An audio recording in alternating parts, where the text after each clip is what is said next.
There are moments that divide your life in two, the before and the after. Mine happened on a fall afternoon when my son forgot to hang up the phone, a simple oversight that would change our lives forever. It all started with a regular phone call. It was Thursday, and like every week, I called my son Nathan to confirm our traditional Sunday family dinner. Thursdays were always my favorite day because it meant in 3 days I'd see my precious grandchildren, Lily and Jacob. Hey, Mom, Nathan answered with that rushed voice he always has when he's at the office. Hi, honey. Just checking in about Sunday. Should I bring anything special for the kids? All good, Mom. No need to bring anything, really, he paused. Hold on a sec. Someone's at the door. I heard footsteps walking away, and then the sound of a door opening. I waited patiently, distracted while organizing my thoughts about what to cook for the little ones. Lily loved my apple pie, and Jacob always asked for chocolate pudding for dessert. I was so lost in my thoughts that I almost didn't notice when I heard Melissa, my daughter-in-law's voice in the background. Was that your mother again? She asked with that tone she always used when referring to me, as if my name was something bitter in her mouth. Yeah, confirming about Sunday, Nathan replied, his voice sounding distant through the phone that he had clearly set down somewhere, forgetting to hang up. When are we going to tell her that we don't want her coming over so much? I can't stand those endless dinners with her boring stories and her comments about how we're raising the kids. I felt my heart stop. I pressed the phone tighter against my ear, unable to believe what I was hearing. I know, I know, said Nathan with a sigh. It's complicated. She's my mother. She's unbearable. That's what she is. Melissa shot back. And the kids are learning to disrespect our rules because she always spoils them. Besides, now that we've bought the bigger house, I don't want her coming over to criticize my decorating or suggest changes like it's still her home. I sat frozen, tears forming in my eyes. My own son thought I was unbearable. You're right, Nathan responded, to my complete shock. We should just tell her we're busy from now on. We can see her on special occasions, but these weekly dinners are too much. Finally, you're being reasonable, said Melissa, her voice full of satisfaction. So, you'll tell her this Sunday? I guess so. There's never a good time for these things. What about the beach house? Do you think we could convince her to let us have it? After all, she lives alone in that apartment, and we could use it much more with the kids. I felt like I'd been slapped across the face. The beach house in Cape Cod had been purchased with my life savings after Edward, my husband, passed away. It was my refuge, my sanctuary, and now they wanted to take that from me too. We could mention that it would be better for the property to stay in the family, suggested Nathan. So the kids can enjoy it. At her age, she doesn't really need such a big house just for herself. At 67 years old, I apparently no longer deserved possessions or dignity. I was trembling as I listened to my only son planning how to exclude me from his life and take my property, all in a single conversation. Maybe we could suggest she leave it to us in her will, but in the meantime, let us use it whenever we want, continued Melissa. That's a good idea. We'll tell her it's for the children. She's always been weak when it comes to her grandchildren. I heard the sound of a kiss, and then Melissa said, That's why I love you. You always find a way to fix things. At that moment, I heard a loud noise through the phone, like someone had picked up the receiver. Mom? Are you still there? Nathan's voice suddenly sounded alarmed. I hung up without saying a word. Tears streamed down my cheeks as my world crumbled around me. For 30 years, I had devoted my life to my son. After Edward died when Nathan was only 12, I worked 2 jobs to make sure he never lacked anything. I sacrificed my time, my money, and my own needs to give him a good education and every opportunity possible. And now, after all that, my presence was an annoyance. My opinions were unbearable. My own son was planning to gradually remove me from his life while coveting my house. I sat silently in my living room for hours, letting darkness fall around me without bothering to turn on the lights. The phone rang several times. Nathan, probably worried about what I might have heard. I didn't answer. Instead, I began to think, if they wanted to erase me from their lives, perhaps I should make it easier for them but I'd do it my way, not theirs.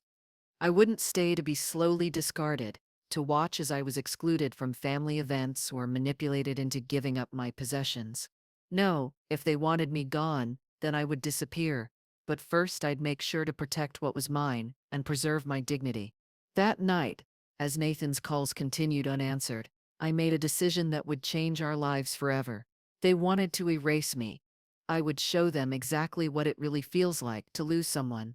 With trembling fingers, I searched through my address book for a number I hadn't used in years.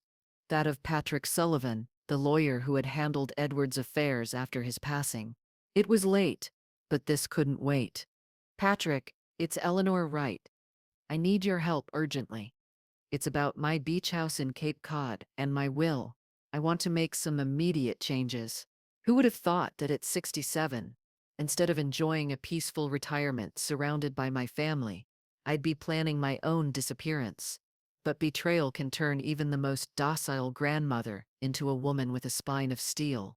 The days that followed that fateful phone call were a mixture of profound pain and unwavering resolve.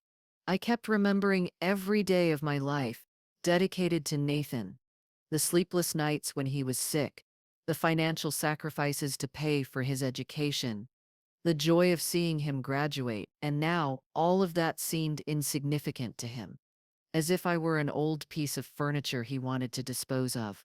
On Friday, Patrick came to my apartment with all the necessary documentation.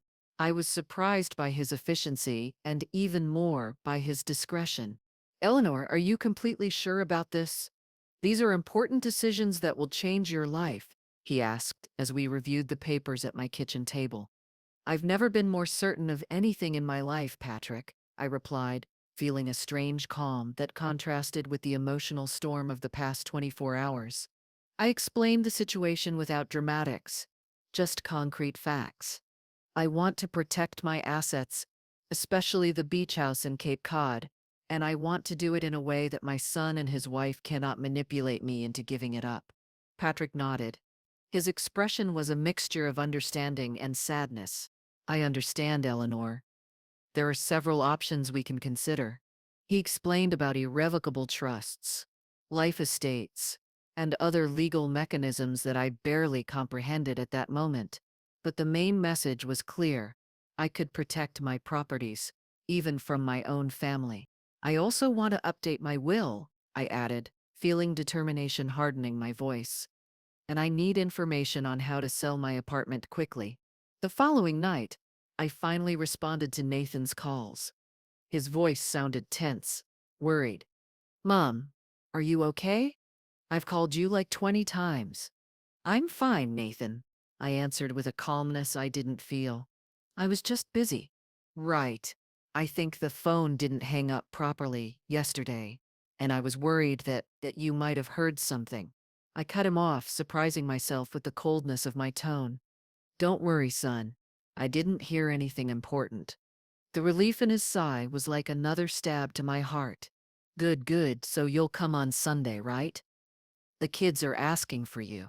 The kids, my grandchildren, Lily and Jacob, ages 8 and 6, the only genuine connection I had left with this family that no longer wanted me. Of course, I replied. I'll be there. During the following days, I dedicated myself to meticulous planning. Patrick had come to my apartment the morning after my call with all the necessary documents. In less than 48 hours, my will was updated and my properties secured. I also contacted my sister Martha in Charleston, with whom I had recently reconnected after years of estrangement, largely caused by Nathan and Melissa's interference. I told her about my situation and my plan. Her support was immediate and comforting. My house is your house, Eleanor, she told me. You can stay as long as you need to reorganize your life. Then I called my lifelong friend Grace, the only person besides Patrick and Martha who would know exactly where I would be. I'll be ready to help you whenever you need it, she assured me. Just tell me when. The last call was the most difficult. I contacted Ray, the caretaker of the beach house in Cape Cod, a loyal man who had looked after the property for years. Mrs. Wright, you can count on me, he said firmly after I explained what I needed. I'll take care of everything exactly as you say. With each call, each established plan, I felt a part of my old self slipping away. The selfless mother who always put her son first was dying. In her place, a woman who finally put herself first was being born. The plan was in motion. Now I just had to wait for the right moment to disappear. Sunday came too quickly. I arrived at Nathan and Melissa's house at 2 p.m. sharp, with gifts for my grandchildren and a bottle of wine for dinner. The house was exactly as Melissa had described it. Large, ostentatious, in one of Boston's most exclusive neighborhoods. A house my son could never have bought on his bank manager's salary without the help I had given them for the down payment just a year ago. "Grandma!" shouted Lily and Jacob, running toward me as soon as I crossed the door.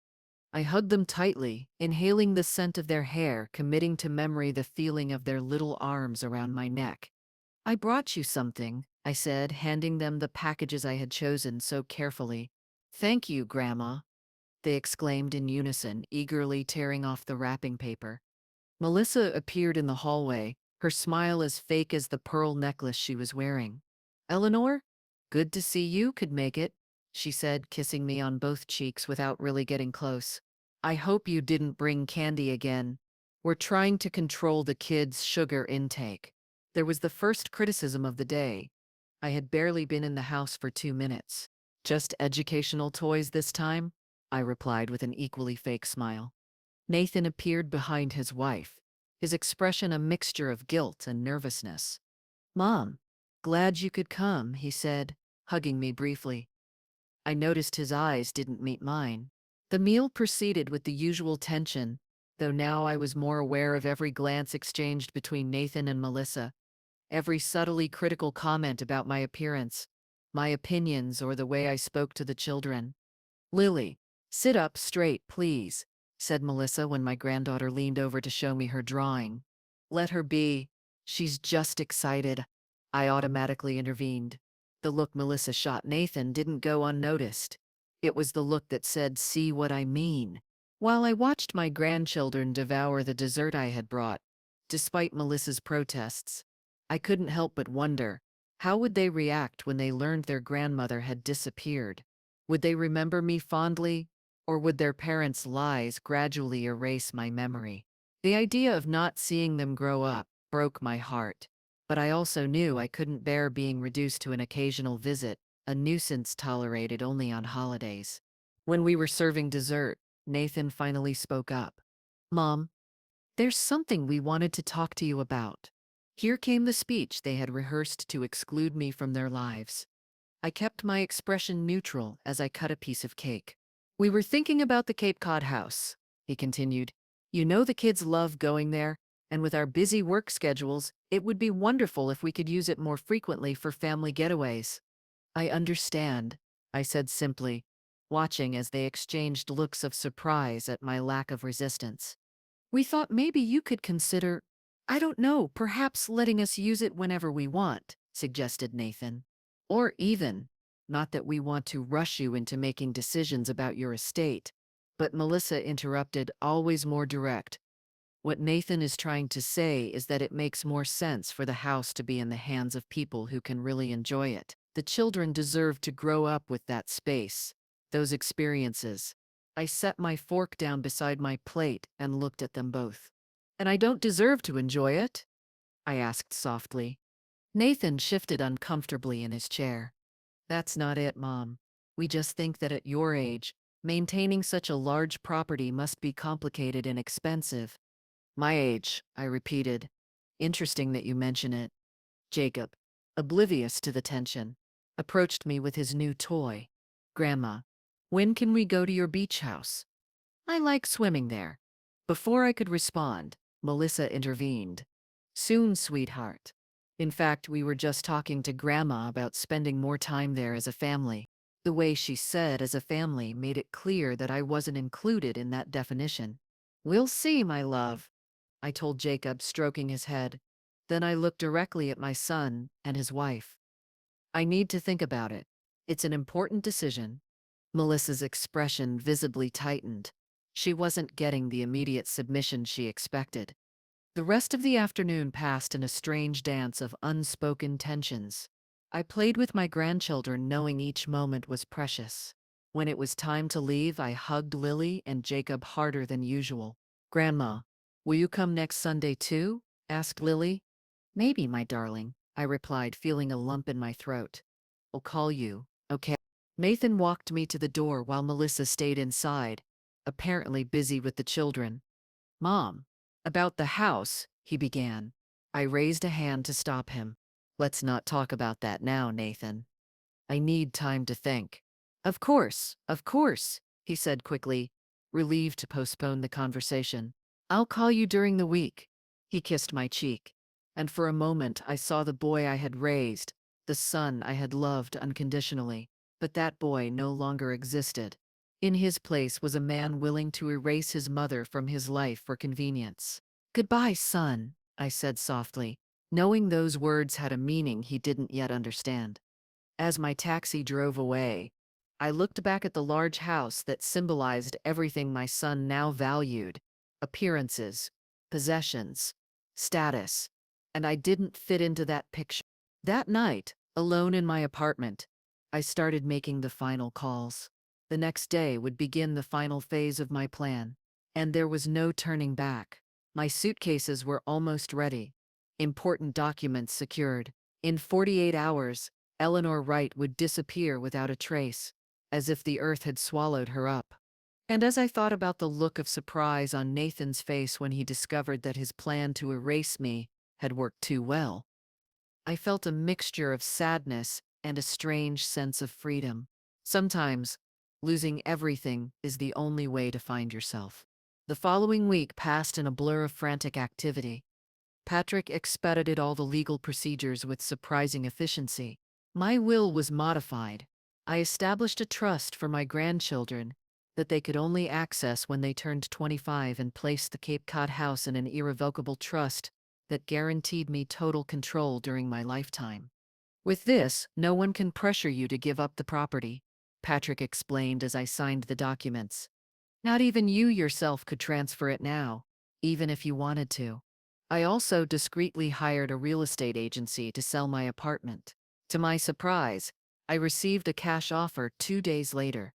The buyer, a foreign executive moving to the city, was willing to close quickly and pay a fair price. Nathan called me 3 times during those days.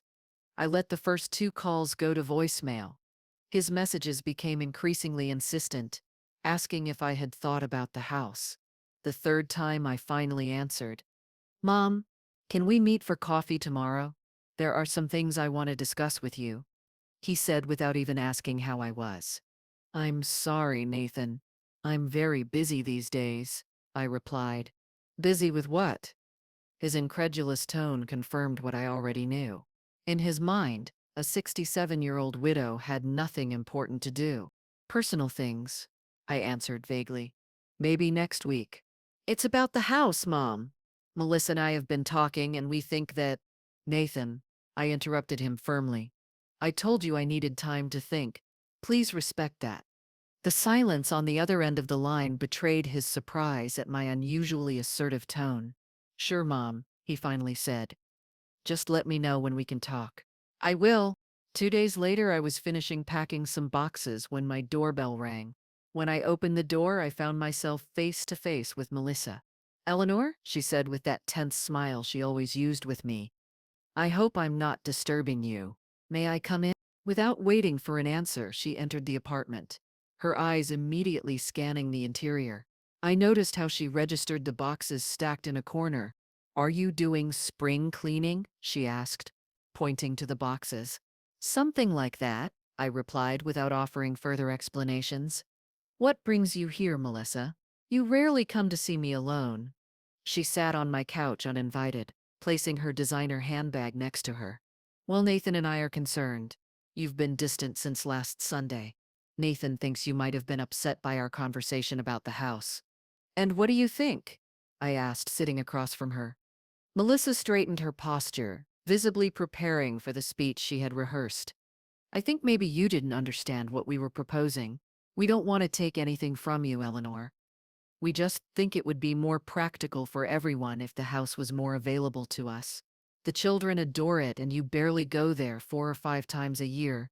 I understood perfectly, I responded calmly.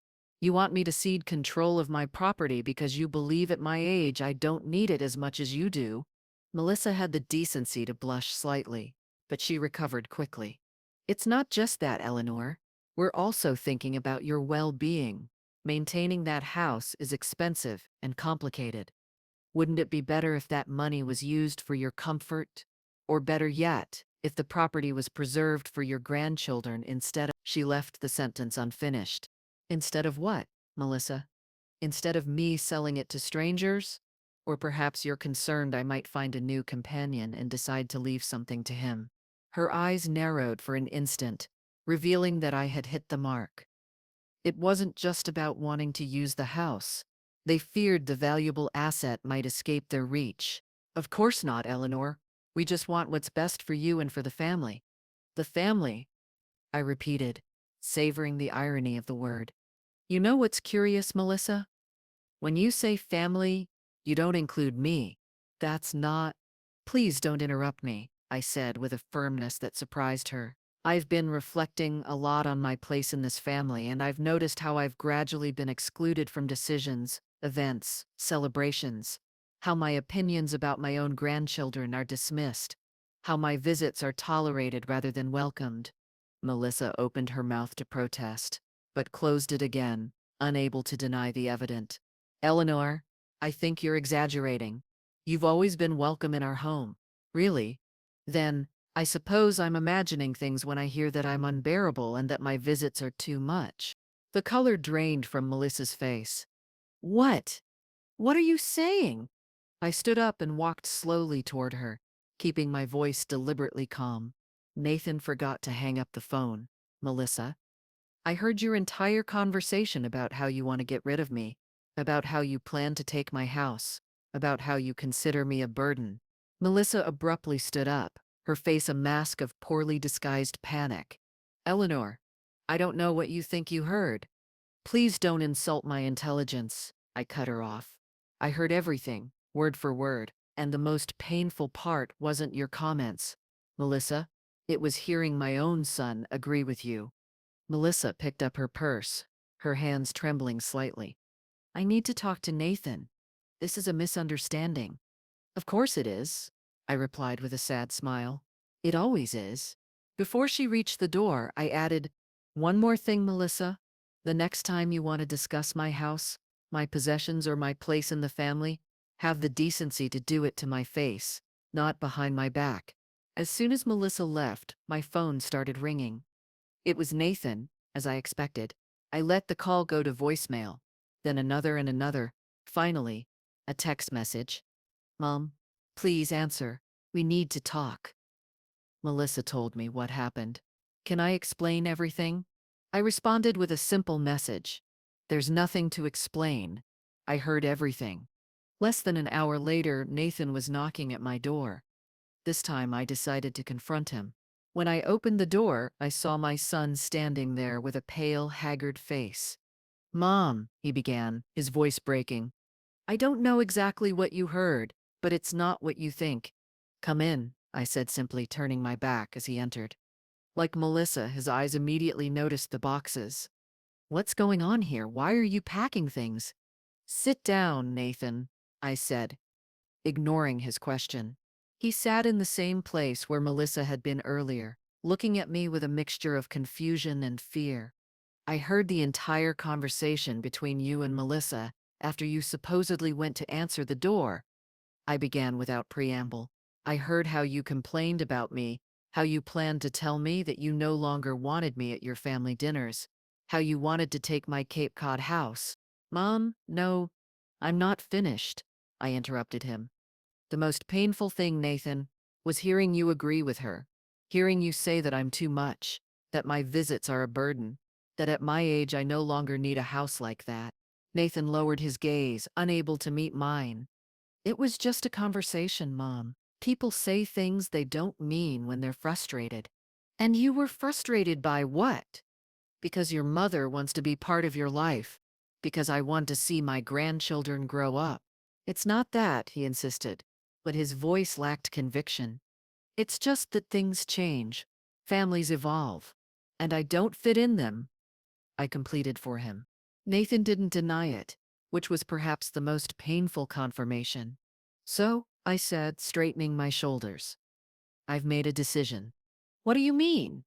I mean that if my presence is so annoying, if my opinions are so unbearable, if the only thing you value about me is what you can get materially, then there's no point in me continuing to be part of this charade. Mom, you're overreacting.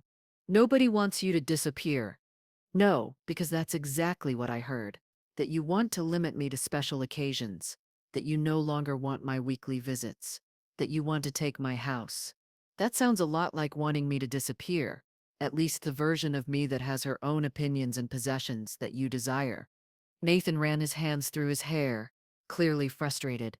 What do you want me to say, Mom? Yes. Sometimes Melissa finds your visits stressful. It's true that sometimes your comments about how we raise the kids bother us. That's also true. We're adults trying to live our lives, and I'm an old woman meddling in them. I completed for him again. Don't put words in my mouth, he exclaimed, standing up.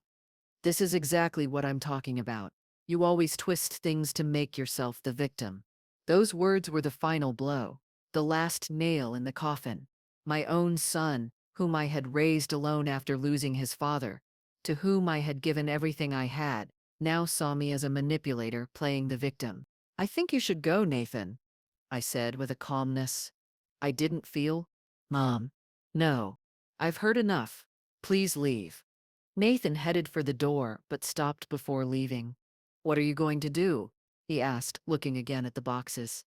I looked him directly in the eyes, for what I knew might be the last time. I'm going to do what you want, Nathan. I'm going to disappear. The next 48 hours were a whirlwind of activity. I barely slept, focused solely on executing each phase of my plan with millimetric precision. Timing was essential now that I had confronted Nathan and Melissa. The morning after our confrontation, I signed the documents to sell my apartment. The buyer, eager to close quickly, accepted all my conditions, including a short period to vacate the property. The money would be transferred directly to a new bank account that Patrick had opened for me at another financial institution, one that Nathan had no access to or knowledge of. Are you completely sure about this, Eleanor? Patrick asked as we sealed the deal. More sure than ever, I replied, signing the last document with a steady hand. That same afternoon, I received a visit from Grace, my lifelong friend. She brought several empty suitcases with her. Let's start with the essentials, she said, looking around the apartment. Clothes, documents, jewelry, medications, photographs. For hours, we carefully selected what I would take with me and what I would leave behind. Each object had to be evaluated not only for its sentimental or practical value, but also for its weight and size. My new life required mobility, at least initially. What will you do with the rest? Asked Grace, pointing to the furniture and objects I couldn't take. Most will go into storage, I explained. What I can't store, I'll donate. Nothing for Nathan, except what I've specifically designated. Nathan continued to call incessantly. His messages ranged from concern to superficial apology to finally frustration. Mom, please answer. I'm worried about you. I'm sorry if we hurt you. It wasn't our intention. You can't just disappear. We need to talk. The kids are asking for you. What am I supposed to tell them? This last message almost made me waver. My grandchildren, I would miss them terribly. But I remembered that Nathan and Melissa had already been limiting my contact with them, using them as pawns in their control game. No, I wouldn't turn back. Now, on the third day, when I had almost everything packed, my phone rang. It was a number I didn't recognize. I answered cautiously. Mrs. Eleanor Wright? Asked a female voice. Yes. Speaking. I'm calling from Oakwood Elementary School. We're Lily and Jacob's teachers. Your son Nathan has authorized us to contact you directly. My heart skipped a beat. Had something happened to my grandchildren? Are the children okay? I asked quickly. Yes, ma'am. They're perfectly fine. It's just that, well, your son asked us to call you so that you would reconsider your decision. He says the children are very sad because they think you don't want to see them anymore. The manipulation was so obvious I almost laughed. Nathan was using my grandchildren's teachers to pressure me. Probably after Melissa suggested the strategy. I appreciate your call, I responded firmly, but I assure you that the emotional well-being of my grandchildren is my primary concern. What's happening is a private family matter, and I would ask you not to get involved. But ma'am, the children are. The children are being manipulated by their parents, I interrupted her. I suggest that as an educator, you reflect on how appropriate it is to make this call. I hung up trembling with indignation. This confirmed that I had made the right decision. Nathan and Melissa were willing to use even their own children to manipulate me. They had no limits. That night I received a call from Ray, the caretaker of the Cape Cod house. Mrs. Wright, just as you warned me, your son and his wife arrived at the house today.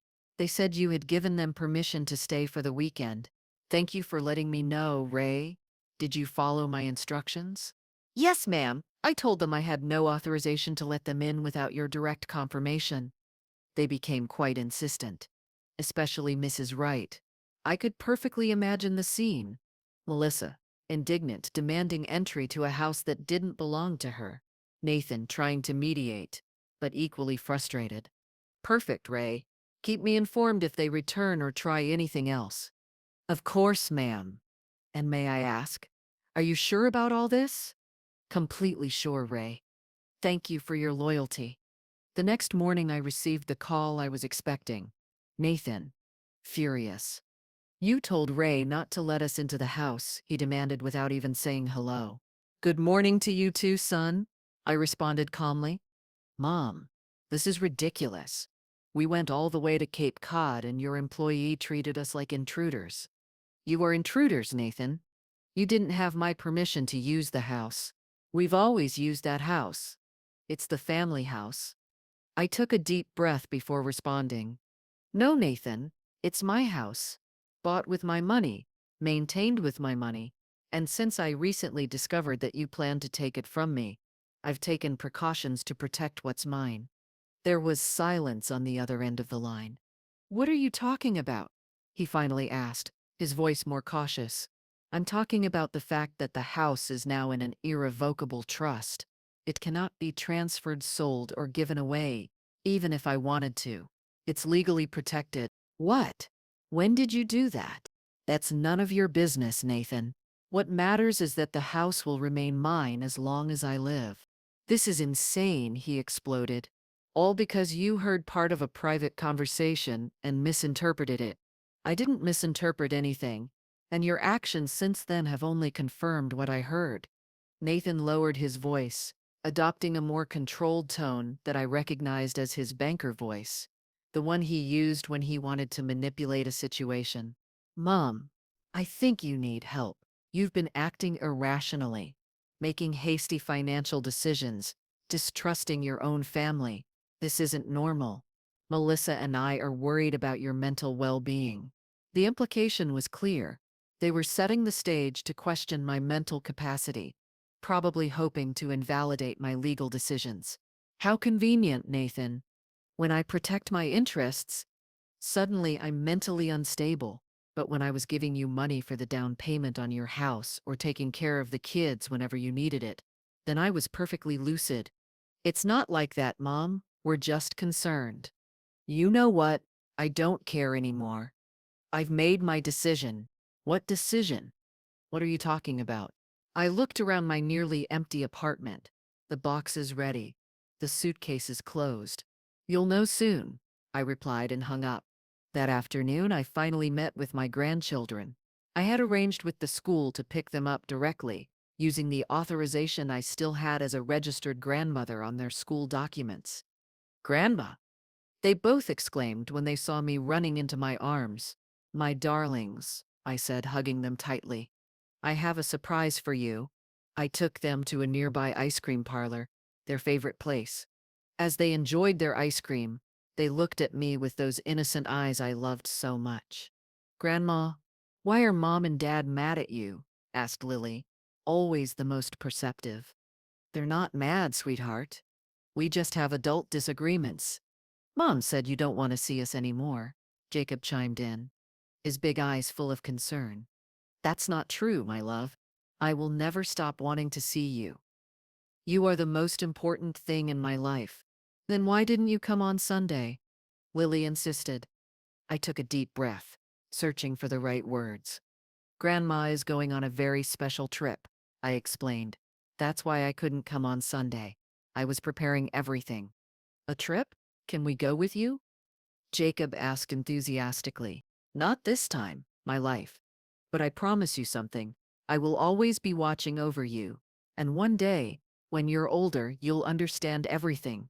I gave them 2 small packages, one for each. These are very special gifts. Don't open them now. Save them and open them when you feel sad or miss me a lot.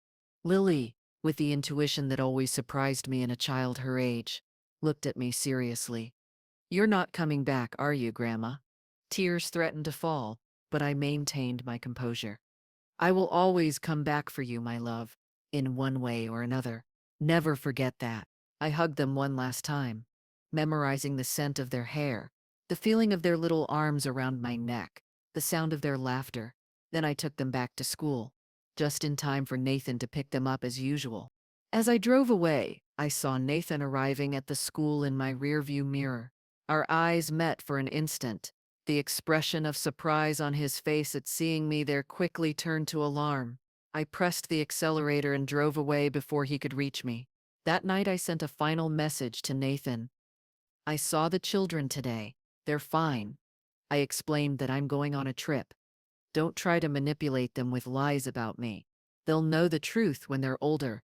Then I turned off my phone, removed the SIM card, and destroyed it. Early the next morning, Grace arrived with her car. We loaded the last suitcases, and I closed the door to my apartment for the last time. In the lobby mailbox, I left an envelope for the new owner, with the keys and some basic instructions. Ready? Grace asked as I got into her car. Ready? I replied without looking back. As we drove away, I felt a mixture of pain and liberation. I was leaving behind 30 years of memories, but also 30 years of one-sided sacrifice. It was time to start again, on my own terms. Eleanor Wright was officially missing. The chaos I left behind began to manifest almost immediately. Through Grace, who kept a watchful eye on the situation without revealing my whereabouts, I learned that Nathan had panicked when he couldn't contact me the day after my disappearance. First came the incessant calls to a phone that no longer existed. Then, according to what Grace told me, he showed up at my apartment only to find a stranger occupying it. Excuse me, who are you and what are you doing in my mother's apartment? Nathan had demanded. I'm the new owner, the confused man replied. I bought this apartment a week ago. Mrs. Wright handed me the keys yesterday. Nathan apparently stood frozen, unable to process what he was hearing. That's impossible. My mother wouldn't sell her apartment without telling me. The man, a foreign executive named Richard Thompson, simply showed him the legal purchase documents with my signature. Nathan's next stop was Patrick's office. My lawyer, true to his word and protected by attorney-client privilege, refused to reveal my whereabouts. All I can tell you, Mr. Wright, is that your mother made completely legal decisions about her properties and her life. As a competent adult, she has every right to do so without consulting anyone, Patrick had told him. She's my mother. I have the right to know where she is. Nathan had shouted, according to what Patrick told me over the phone a week later. No, Mr. Wright, you have no legal rights over an independent adult woman. And based on your current behavior, I completely understand why your mother decided to distance herself. Meanwhile, I had temporarily settled in my sister Martha's house in Charleston. After years of estrangement largely caused by Nathan and Melissa's interference, it had been a relief to reconnect with her. This place is yours for as long as you need it, Martha told me as she helped me unpack. Although knowing you, you won't stay still for long. She was right. I had already begun exploring options for my new life. With the money from selling the apartment and my savings, I had enough to establish myself comfortably wherever I wanted, and the Cape Cod house, now protected in the trust, continued to generate income from occasional rentals to tourists, discreetly managed by Ray. Have you heard anything else from Nathan? Martha asked one afternoon, as we had coffee in her garden. Only what Grace tells me, I replied. Apparently he's hired a private investigator to find me. Martha frowned. Are you worried? Not really. I took all the necessary precautions. There's no paper trail. I used cash to travel, and only 3 people in the world know where I am. 2 weeks after my disappearance, Grace sent me screenshots of Nathan and Melissa's social media. They had posted desperate messages looking for me, describing a vulnerable mother-grandmother who might be confused or disoriented. The manipulation was so transparent, it was painful. My mother, Eleanor Wright, has disappeared, wrote Nathan. If anyone sees her or has information, please contact me immediately. We're very concerned about her well-being. Melissa, for her part, had written a tearful post about how much the children missed me and how the family was devastated by my absence. The same people who had planned to exclude me from their lives were now pretending to be desperate about my disappearance. What really surprised me was the number of supportive comments they received. Friends, acquaintances, and even some of my own friends who didn't know the true story expressed their concern and offered help. Nathan and Melissa were building a narrative where they were the worried children and I was the mentally unstable mother who had fled for no reason. You should make a public statement, Martha suggested after seeing the posts. Clarify that you're fine and that you left by choice. No, I replied firmly. That's exactly what they want. If I announce that I'm okay, they'll use that to locate me and continue their manipulation. Besides, why should I make things easier for them? They made it very clear that they wanted me out of their lives. Now they have what they wanted. A month after my departure, Patrick contacted me with important news. Nathan has filed a missing person report, he informed me. The police are officially investigating your case. Is that a problem for us? I asked, concerned for the first time. Not necessarily. As a competent adult, you have the right to leave without saying where you're going, but it could complicate things if they decide to intensify the search. What do you recommend? I could send a certified letter to the police on your behalf, confirming that you're safe and that you left voluntarily. They don't need to know your location, just that you're not a missing person in the legal sense. I accepted his suggestion, and Patrick handled the matter discreetly. A few days later, I received another call from him. The police have closed the investigation, he informed me. Your letter was sufficient to confirm that you're not in danger. Nathan is furious, of course. What is he doing now? I asked, hating myself a little for still caring. He's threatened to legally challenge your financial decisions. He says you acted under emotional stress and that you weren't in full possession of your mental faculties. I let out a bitter laugh. Of course. When I protect my interests, I'm mentally unstable. When I was giving them money, I was perfectly lucid. Exactly. Don't worry, all the documents are in order, and your psychological evaluation prior to signing the documents protects us against any allegations of that kind. Patrick had insisted that I undergo a complete psychological evaluation before signing the legal documents, precisely to prevent this type of challenge. It had been a smart precaution. 2 months after my disappearance, Grace sent me an encrypted email. We had established a secure communication system with surprising information. Nathan and Melissa are having financial problems, she wrote. Apparently they were counting on the sale of your apartment or the Cape Cod house to cover some significant debts. They've put their own house up for sale and are moving to a smaller place. I felt a pang of guilt, quickly followed by a wave of justified indignation. So that was the real reason for their interest in my properties. It wasn't just about enjoying the family house, but about settling their own debts with my assets. My reaction must have shown on my face, because Martha, who was with me at that moment, asked, "Bad news?" I explained the situation, and she shook her head in disgust. I'm not surprised. Nathan was always materialistic, even as a child. I remember how he manipulated you into buying him things he didn't need. Still, It's my grandchildren who will suffer if they have financial problems, I murmured, feeling a wave of concern.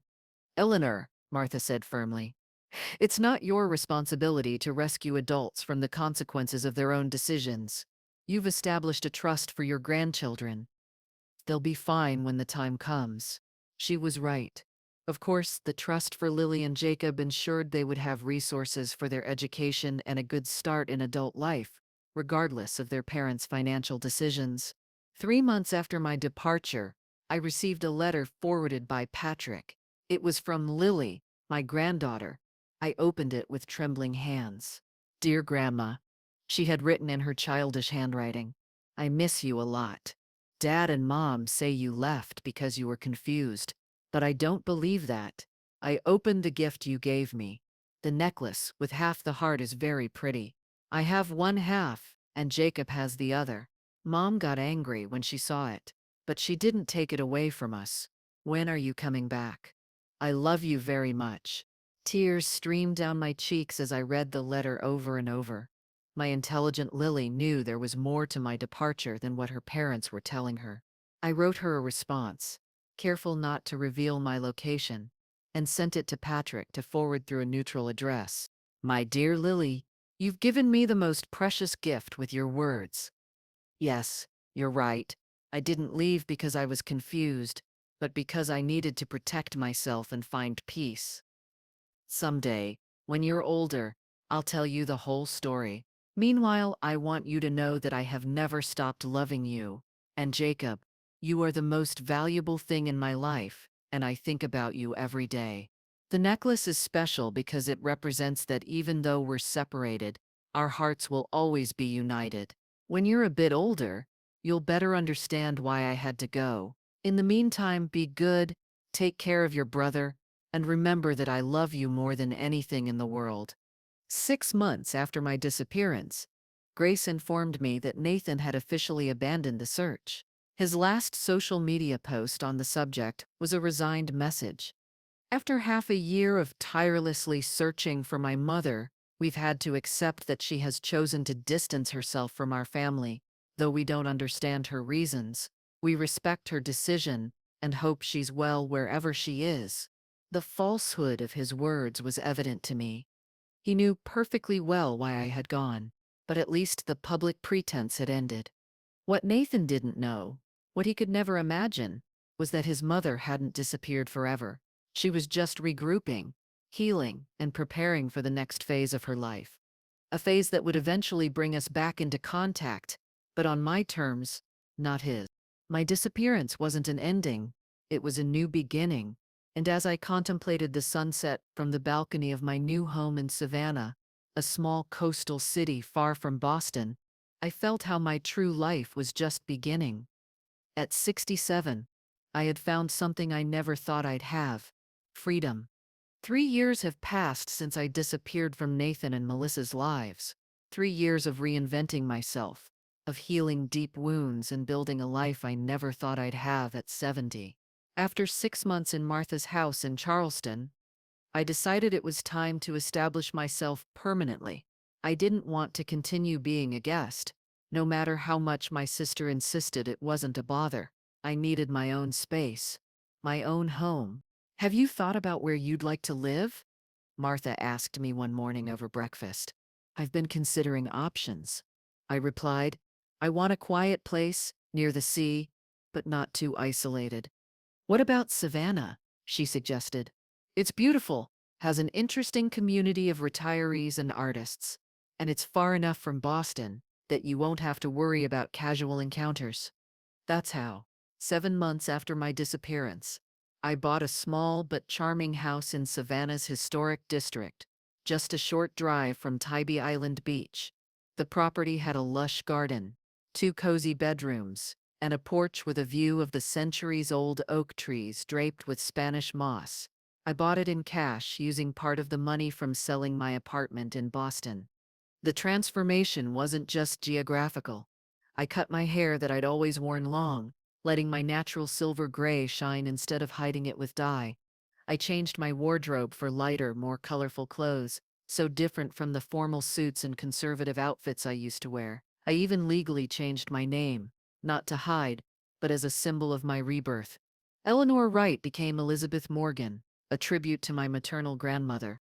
During that first year, I established a routine that nourished my soul: morning walks in Forsyth Park, yoga classes with a group of older women, and in the afternoons, something I'd never had time to do: paint. I discovered I had a talent for watercolors, capturing the Savannah sunsets with vibrant colors that reflected my new state of mind.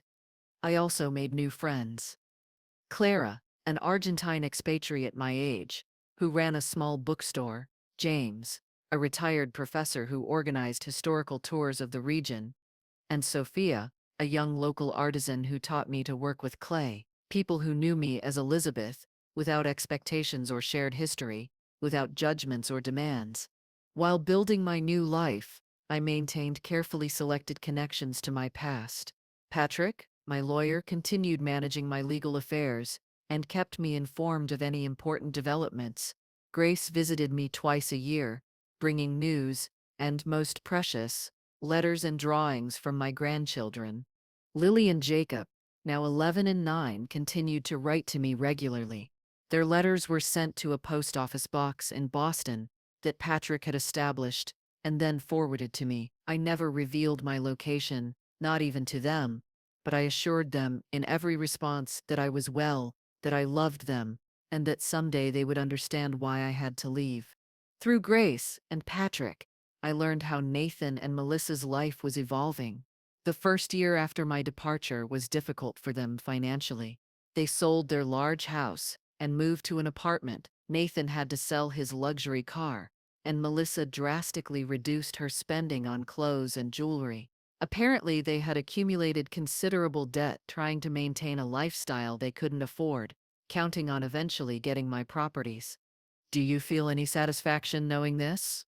Grace asked during one of her visits as we shared a bottle of wine on my porch. I reflected on her question before responding. "It's not satisfaction exactly," I finally said. "It's more like confirmation. It confirms that I made the right decision, that what I heard that day on the phone wasn't just a frustrated conversation, but a reflection of who they really are." In the second year of my new life, I began exhibiting my paintings in a small local gallery. To my surprise, several of them sold. It wasn't an amount that changed my financial situation, but the recognition nourished something in me that had been hungry for decades: my own identity, separate from my role as a mother or widow. I also began to travel, short trips at first: Charleston, Asheville, New Orleans, and then more ambitious ones: Costa Rica, Peru, even a month in Spain touring the villages of Andalusia. On each trip, I sent anonymous postcards to my grandchildren from different cities, always with short but meaningful messages. "The sunsets here remind me of your smiles. This ocean is as vast as my love for you. The colors of these mountains make me think of your drawings, Lily." During one of my trips to Atlanta, I experienced one of the most tense moments since my disappearance. I was visiting a museum when in the distance I saw Melissa with the children. My heart stopped. They were on vacation, apparently touring the exhibits. I froze, unsure what to do. Part of me wanted to run to them, hug my grandchildren, and never let them go. But I knew that would only bring more chaos to their lives. I discreetly covered myself with a wide-brimmed hat and hid behind a large sculpture. From there, I could observe them without being seen. Lily and Jacob had grown so much, I barely recognized them. Lily, almost a teenager, had the same delicate profile I had at her age. Jacob had grown several inches and wore his hair longer. Both seemed happy, excitedly pointing at different exhibits. And then I noticed something that made me hold my breath. Lily was wearing the necklace I had given her before I left, the half heart that matched the half Jacob wore.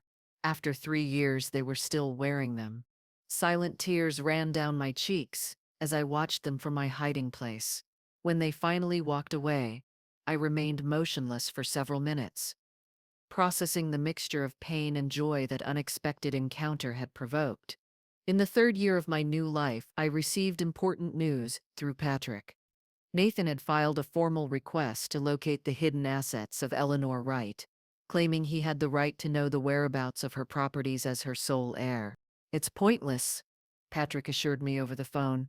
The trust is legally bulletproof, and the rest of your assets are now in Elizabeth Morgan's name. There's nothing he can claim. Do you think he suspects I changed my identity? I asked, worried for the first time in a long time. I doubt it. I think he's simply still looking for money. His financial problems haven't improved according to my sources. This information saddened me, not for Nathan or Melissa, but for my grandchildren. They were suffering the consequences of their parents' financial irresponsibility. After much reflection, I made a decision. I asked Patrick to modify my grandchildren's trust to allow limited distributions for their education and medical needs while they were minors. These distributions would be administered by a neutral third party, Patrick himself, to ensure the money was used exclusively for the children's benefit, not for their parents' whims. Are you sure? Patrick asked. Nathan and Melissa might see this as an opportunity to track you down. I'm sure. The children shouldn't suffer for their parents' mistakes or for my decision to distance myself. When Lily turned 12, I received a letter from her that changed everything. Dear Grandma, she wrote, I'm old enough now to understand that you didn't leave because you were confused. Like Dad and Mom say, you left because they hurt you. I don't know exactly what happened, but I found some old letters where Dad was talking about your house in Cape Cod and how they wanted you to give it to them. Jacob and I talk about you a lot. We know you love us because you keep sending us letters and gifts. We also know you're okay because the postcards come from so many different places. When I'm older, I can come looking for you. We miss you a lot. We love you. I cried for hours after reading that letter. My intelligent Lily had discovered for herself the truth her parents had tried to hide. The temptation to reveal my whereabouts to her was immense, but I knew it would be unfair to put her in that position, forcing her to keep such a big secret from her parents. Instead, I wrote her an especially careful letter. My dear Lily, you've given me the most precious gift with your words. Yes, you're right. I didn't leave because I was confused, but because I needed to protect myself and find peace. Someday, when you're older, I'll tell you the whole story. Meanwhile, I want you to know that I have never stopped loving you and Jacob. You are the most valuable thing in my life, and I think about you every day. When you turn 18, if you still want to find me, there will be a way. Trust me and be patient. Please, keep wearing your necklace. I wear mine every day. The big change came 6 months ago when Nathan suffered a serious car accident. It wasn't fatal, thank God, but he was in intensive care for 2 weeks and required multiple surgeries. I found out through Patrick, who called me immediately when the news reached his ears. He's stable now, he informed me, but the recovery will be long, and his finances, well, they were already precarious. Before this, I didn't hesitate for a second.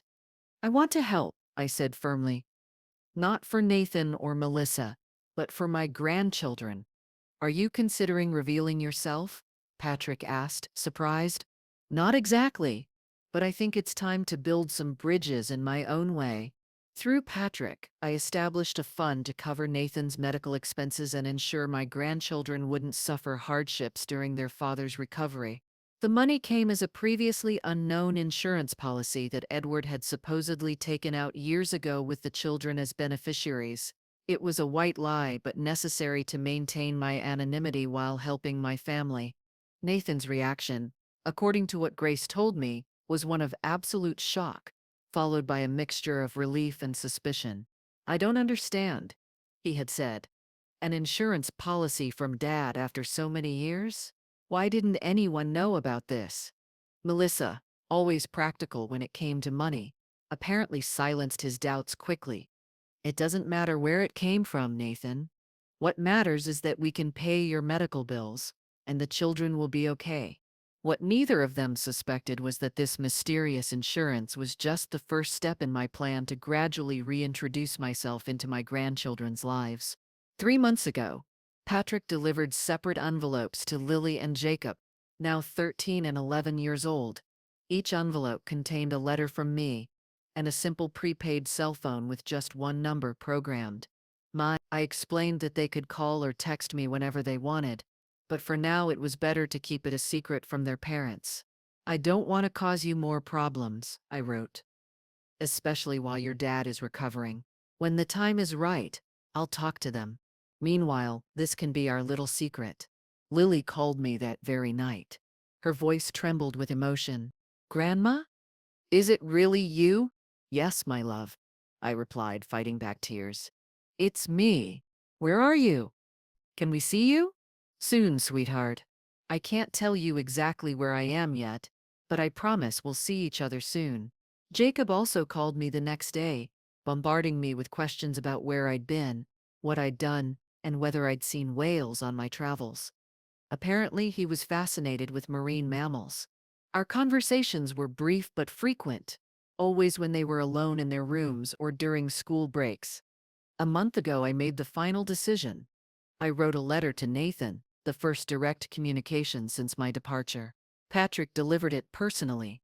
Nathan, I wrote, more than 3 years have passed since I accidentally overheard your conversation with Melissa and discovered that you plan to exclude me from your lives and eventually take my properties.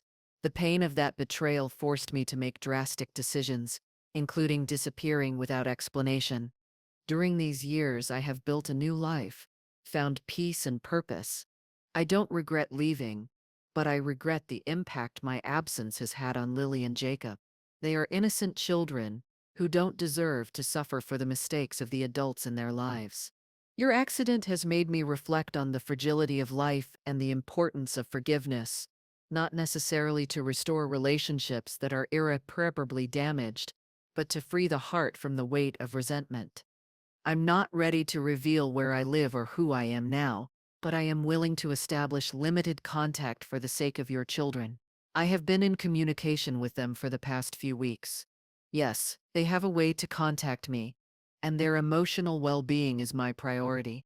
If you're willing to respect my boundaries and my decisions about my life and my properties, we can discuss how to proceed. If not, I will continue maintaining my relationship with my grandchildren discreetly until they are adults. The choice is yours. Patrick has instructions on how you can respond if you wish. Eleanor. Nathan's response came a week later. It was a 5-page letter full of apologies, explanations, justifications, and pleas. Between the lines, I could read the financial desperation, the blow to his ego that my disappearance had caused, and yes, perhaps genuine remorse. I never fully understood the impact of my words that day, he wrote.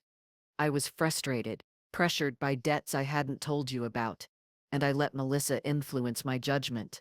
It's no excuse, I know, but life without you has been a constant punishment. The children ask about you, especially on important dates. I've had to live with the guilt of having driven you away with my selfishness. I responded with a briefer, more practical letter. I established clear conditions. He would not try to locate me, would respect my privacy and my financial decisions, and we would work together for the children's well-being. In exchange, I would establish more regular contact, including video calls with my grandchildren and financial contributions for their education. I'm not ready to forgive completely, I concluded, but I am willing to move forward for Lily and Jacob's sake. Nathan accepted my terms without reservation. I think he finally understood that he had no other choice if he wanted me to have any kind of presence in their lives again. 2 weeks ago, I had my first video call with Lily and Jacob in Nathan's presence. It was emotional, uncomfortable, and beautiful all at once. I didn't reveal my location or show identifiable details of my house, but I let them see me. My new haircut, my skin tanned by the Savannah sun, my genuine smile at seeing them on the screen. You look different, Grandma, commented Lily, always observant. I feel different, my love, I responded honestly. I feel stronger, happier. When can we visit you? Jacob asked impatiently. Soon, I promised, briefly glancing at Nathan, who nodded almost imperceptibly. Sooner than you think. And so, after 3 years of voluntary separation, I'm preparing for a partial reunion with my family, not with Nathan and Melissa. Our relationship will never be what it was, nor should it be, but with my grandchildren, those innocent beings who deserve to know their grandmother, the real one, not the docile and manipulable version their parents wanted me to be. Next week, Lily and Jacob will come to Savannah for the first time. Nathan will bring them to Atlanta, where Grace will pick them up and bring them to my house for a 3-day visit. It's a complex arrangement designed to keep my exact location relatively secret. But it's a start. I've prepared their rooms with everything they might want: books, games, swimsuits for the beach. I'll show them my painting studio. I'll take them to see the sunrise over the Atlantic. I'll tell them stories about my travels. I won't speak ill of their parents, but I won't lie to them either if they ask why I left. I don't regret disappearing. It was an act of necessary self-protection at a time when my dignity and my assets were threatened by the people who should have respected me most. I've forgiven Nathan and Melissa. Not completely. True forgiveness requires genuine repentance, and I'm not convinced they truly understand the magnitude of their betrayal. What I have done is free myself from the weight of resentment that would only have poisoned my new life. This story doesn't have a perfect ending where everyone reconciles and lives happily ever after.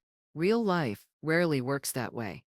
What it does have is a new beginning, on my terms, built on a foundation of mutual respect and clear boundaries. When I heard my son planning to erase me from his life that fall day, I never imagined that accidental conversation would lead me to rebuild my identity from scratch, that it would give me the courage to prioritize my dignity over toxic family ties, that it would teach me that even at 67, it's not too late to start over. Nathan wanted to erase me. Instead, I reinvented myself, and in that process found a version of myself more authentic and brave than I had ever been. When my grandchildren arrive next week and run into my arms on the beach, I'll know that this entire journey, with its pain and uncertainty, was worth it, because they won't be embracing a diminished and manipulated grandmother, but a complete woman who had the courage to disappear in order to finally find herself.